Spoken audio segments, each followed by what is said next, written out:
নমস্কার বন্ধুরা, তোমাদের সবাইকে স্বাগত জানাই জিকে পয়েন্ট 365 ইউটিউব চ্যানেলের আরো একটি নতুন ক্লাসে।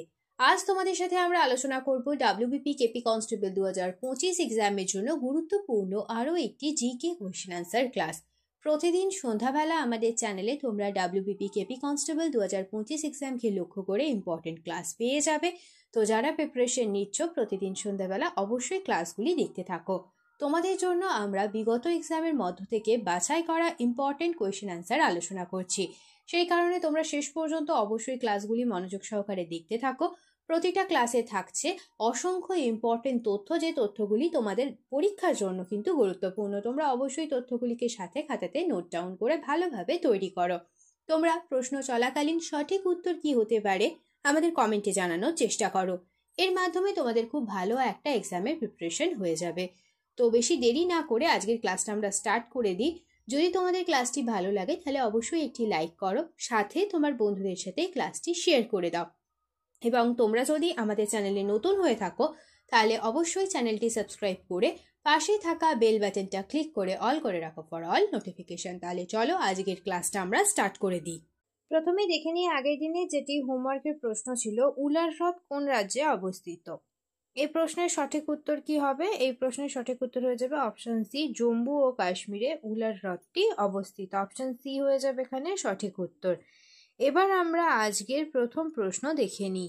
1 নাম্বার প্রশ্ন, নিচের কোন শহরটিকে দক্ষিণ ভারতের চেরাপুঞ্জি বলা হয়? ভিভিআই একটি প্রশ্ন দিয়ে শুরু করছে আজকের ক্লাস।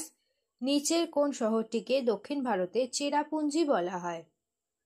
সঠিক উত্তর হবে অপশন বি, আগুম্বে শহরটিকে দক্ষিণ ভারতে চেরাপুঞ্জি বলা হয়। নেক্সট 2 নাম্বার প্রশ্ন, জাতীয় পেনশন প্রকল্পতে যোগ দেওয়ার সর্বোচ্চ বয়স হলো কত? সঠিক উত্তর হয়ে যাবে অপশন ডি, 60 বছর। নেক্সট প্রশ্ন দেখি, পঞ্চায়েতি রাজ প্রতিষ্ঠানগুলি ড্যাশের অধীনে অস্তিত্ব পেয়েছিল? সঠিক উত্তর হবে অপশন ডি, 73তম এবং 74তম সংশোধনী আইনের অধীনে অস্তিত্ব পেয়েছিল পঞ্চায়েতি রাজ। নেক্সট প্রশ্ন দেখি, প্রথম কোন ভারতীয় ম্যাগসেসে পুরস্কার পান? প্রথম ভারতীয় ম্যাগসেস পুরস্কার পান 1958 সালে বিনোবা ভাবে। অপশন সি হবে সঠিক উত্তর। নেক্সট প্রশ্ন, কে প্রস্তাবনাকে পলিটিক্যাল হরস্কোপ বলে মন্তব্য করেছেন? সঠিক উত্তর হয়ে যাবে অপশন এ, কে এম মুন্সি প্রস্তাবনাকে পলিটিক্যাল হরস্কোপ বলে মন্তব্য করেছেন। নেক্সট প্রশ্ন, কলিঙ্গ যুদ্ধ কত সালে সংঘটিত হয়েছিল? ভিভিআই একটি প্রশ্ন, কলিঙ্গ যুদ্ধ সংঘটিত হয়েছিল 261 খ্রিস্টপূর্বাব্দে। অশোকের ত্রয়োদশ শিলালিপি থেকে কলিঙ্গ যুদ্ধের বিবরণটি পাওয়া যায়। নেক্সট দেখি, ভারতের বৃহত্তম খনিজ তৈল উৎপাদন ক্ষেত্র কোথায় অবস্থিত? এটিও একটি ভিভিআই প্রশ্ন। ভারতের বৃহত্তম খনিজ তৈল উৎপাদন ক্ষেত্রটি অবস্থিত জামনগরে। ভারতের প্রথম তেল শোধনাগার 1901 সালে আসামের ডিগবয়তে এটিতে কাজ শুরু হয়েছিল। এই তথ্যটি তোমরা খাতাতে নোট ডাউন করে নাও, ইম্পর্টেন্ট একটি তথ্য। নেক্সট দেখি, নিচের কোনটি প্রকৃতিতে বিভিন্ন রূপে উপস্থিত আছে? 4টি অপশনের মধ্যে সঠিক উত্তর হবে অপশন বি, কার্বন। নেক্সট দেখি, দিল্লির নতুন মুখ্যমন্ত্রী হিসেবে কে নিযুক্ত হয়েছেন? সঠিক উত্তর হয়ে যাবে অপশন সি, রেখা গুপ্তা দিল্লির নতুন মুখ্যমন্ত্রী হিসেবে নিযুক্ত হয়েছে। নেক্সট দেখি, কৃষ্ণার উপনদী মুর্শির তীরে কোন শহর অবস্থিত? কৃষ্ণার উপনদী মুর্শির তীরে অবস্থিত হলো হায়দ্রাবাদ শহরটি। নেক্সট দেখি, একটি উদ্ভিদের কোষ প্রাচীর গঠিত হয় ড্যাশের দ্বারা? একটি উদ্ভিদের কোষ প্রাচীর গঠিত হয় সেলুলোজের দ্বারা। অপশন এ হবে সঠিক উত্তর। নেক্সট প্রশ্ন, কোন দুই নদীর মাঝে কোল্লেরু হ্রদটি অবস্থিত?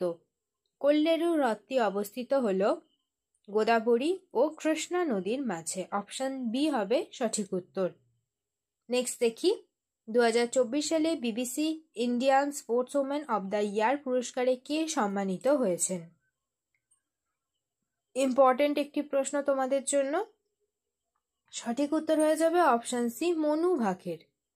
নেক্সট প্রশ্ন দেখি, ডেবিট কার্ডে কত ডিজিটের সংখ্যা লেখা থাকে? সঠিক উত্তর হয়ে যাবে অপশন সি, ডেবিট কার্ডে 16 ডিজিটের সংখ্যা লেখা থাকে। নেক্সট দেখি, ড্যাশ যুদ্ধে হুমায়ুনকে পরাজিত হয়ে ভারত ছেড়ে পালিয়ে যেতে হয়। ভিভিআই একটি প্রশ্ন, কি যুদ্ধে হয়েছিল হুমায়ুনকে পরাজিত হয়ে ভারত ছেড়ে পালিয়ে যেতে? সঠিক উত্তর হবে অপশন ডি, কনৌজের যুদ্ধে। এই যুদ্ধটি হয়েছিল 1540 খ্রিস্টাব্দে আর এই যুদ্ধটি হয়েছিল শেরশাহ ও হুমায়ুনের মধ্যে। নেক্সট প্রশ্ন, উদ্ভিদের বৃদ্ধি সহায়ক হরমোন হলো কোনটি? সঠিক উত্তর হয়ে যাবে অপশন এ, অক্সিন হলো উদ্ভিদের বৃদ্ধি সহায়ক হরমোন। বীজের সুপ্তদশা ভঙ্গ করতে, উদ্ভিদের দৈর্ঘ্য বৃদ্ধি ঘটাতে এবং ফুল ফোটাতে সাহায্য করে থাকে জিব্বেরেলিন। এই তথ্যটিও ইম্পর্টেন্ট একটি তথ্য।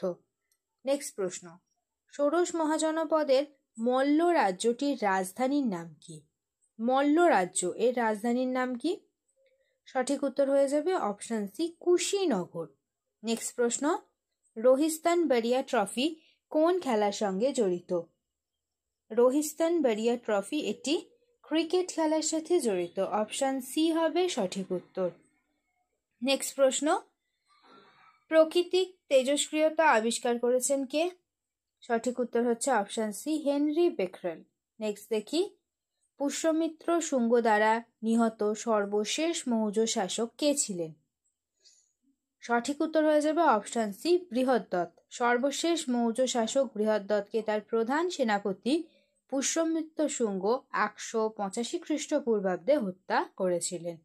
ইম্পর্টেন্ট একটি তথ্য। নেক্সট প্রশ্ন, কোল গ্যাস প্রকৃতপক্ষে কি? সঠিক উত্তর হবে অপশন বি, কয়লা থেকে উৎপন্ন গ্যাস হলো কোল গ্যাস। কয়লা গ্যাস হলো হাইড্রোজেন গ্যাস H2 50% থাকে, মিথেন গ্যাস CH4 35% থাকে এবং কার্বন মনোক্সাইড গ্যাস CO 10% আর থাকে গ্যাসীয় মিশ্রণ, মিলিত হলো কয়লা গ্যাস। নেক্সট প্রশ্ন দেখি, কোলি নৃত্য কোন রাজ্যের ঐতিহ্যবাহী একটি লোকনৃত্য? কোলি নৃত্য। সঠিক উত্তর হবে এটি মহারাষ্ট্রের একটি ঐতিহ্যবাহী লোকনৃত্য। নেক্সট প্রশ্ন, সড়ক পরিবহন ও মহাসড়ক মন্ত্রণালয় কোন মাসে সড়ক নিরাপত্তা সপ্তাহ পালন করে? সঠিক উত্তর হবে জানুয়ারি মাসে। তো কতই জানুয়ারি? 11 থেকে 17 জানুয়ারি হলো সড়ক পরিবহন ও মহাসড়ক মন্ত্রণালয় এই 11 থেকে 17 জানুয়ারি সড়ক নিরাপত্তা সপ্তাহ পালন করে থাকে। নেক্সট প্রশ্ন, আজুরি কাদের বলা হয়? আজুরি বলা হয় নীল জার্সি পরিহিত ইতালি ফুটবল দলকে। অপশন বি হবে এখানে সঠিক উত্তর। নেক্সট দেখি, বিশ্ব সামাজিক ন্যায় দিবস কবে পালন করা হয়? বিশ্ব সামাজিক ন্যায় দিবস পালিত হয় 20শে ফেব্রুয়ারি। অপশন সি হয়ে যাবে সঠিক উত্তর। নেক্সট প্রশ্ন, 2024 সালে বিবিসি প্যারা স্পোর্টসওম্যান অব দ্য ইয়ার হিসাবে কাকে নির্বাচিত করা হয়েছে? সঠিক উত্তর কি হবে? 4টি অপশন রয়েছে, দ্রবেন্দ্র ঝাঝারিয়া, অবনী লেখারা, সুমিত অন্তিল আর মনোজ সরকার। তো 4টি অপশনের মধ্যে কোনটি সঠিক উত্তর হবে তোমরা অবশ্যই আমাদের কমেন্টে আজকে জানাও। শেষ হলো আজকের ক্লাস। আজকের ক্লাসে আমরা তোমাদের সাথে আলোচনা করলাম WBP কেপি কনস্টেবল 2025 এক্সামকে লক্ষ্য করে ইম্পর্টেন্ট কোয়েশ্চেন আনসার। তো প্রতিদিন সন্ধ্যাবেলা তোমাদের জন্য আমরা নিয়ে চলে এসেছি WBP কেপি কনস্টেবল 2025 এক্সামের জন্য ইম্পর্টেন্ট জিকে কোয়েশ্চেন আনসারের ক্লাস। তাহলে প্রতিদিন সন্ধ্যাবেলা তোমরা অবশ্যই ক্লাসগুলি কন্টিনিউ দেখতে থাকো, স্কিপ করো না বা একটু মিস করে যেও না ভিডিওগুলি কিন্তু খুব গুরুত্বপূর্ণ। তোমরা অবশ্যই ক্লাসগুলি শেষ পর্যন্ত দেখতে থাকো। ভিডিও ভালো লাগলে একটা লাইক করো, সাথে তোমার বন্ধুদের সাথে ক্লাসটি শেয়ার করে দাও। আর তোমরা যদি এখনো পর্যন্ত আমাদের চ্যানেলটি সাবস্ক্রাইব করে না থাকো তাহলে অবশ্যই চ্যানেলটি সাবস্ক্রাইব করে পাশে থাকা বেল বাটনটা ক্লিক করে অল করে দাও ফর অল নোটিফিকেশন। তাহলে চলো দেখা হচ্ছে তোমাদের সাথে নেক্সট ক্লাসে।